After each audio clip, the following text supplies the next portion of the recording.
From the Dancer's Craft, The Lost Canto. It was subsequently found, 1999. For 20 years the living rays have brightened Moses' summer days, or else, when some mischance befell, have lit his way to living hell. Around a clover circle, 16-finger single file array their giant flowers like a dial. Two-acre time teller, spiral-seeded field filler, yellow-petaled eye-opener, heart-leaved helianthus, 20 circling years. Many tillers and tenders since the time of Holland, many films and festivals and photographs, girls with tanned shoulders dusted with pollen, men like centurions holding their staffs, and Moses, drunken lord of summer with camera in his hand and crown of flowers, or working like the meanest peasant to make the scene for others pleasant. 20 years of war against woodchucks, meadow mice, chipmunks, and moles, with poisons, traps, and ultrasound, and hoses in their holes. Searing drought and spreading fire, thunderstorm and hurricane, careless gardeners for hire, crows and weeds and acid rain. This summer, further setbacks. A wet spring breeding soil-borne diseases, verticillium wilt stalking the field like the plague, black spots climbing the stems and withering leaves.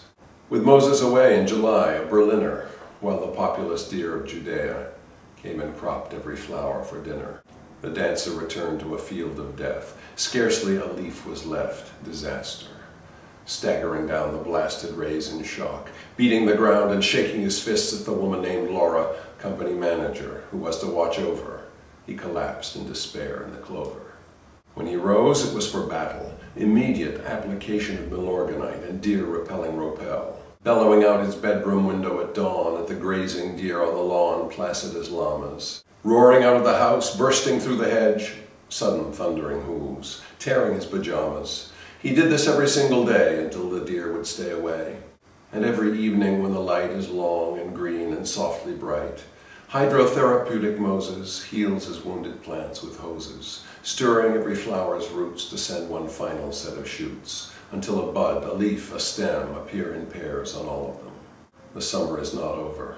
Although there'll be no glory of arching mammoth blooms, there is time before October for shoots by the hundreds to flare into flowers like late summer meteor showers. On a cool September evening, let the corn moon beam on a resurrected garden. Let a table be set in the center and dancers appear bearing wine. Let Laura raise a glass to never-dying nature, and Moses, with his shepherd's crook, one of last year's 14-footers, lead out the deer herd from the woods, the great stag at his does, to feed on grain at the edge of the garden. Let the ghost of Pudge the cat arise to hunt again on the luminous dial. In the perfect stillness before she springs, let the time show 20 years.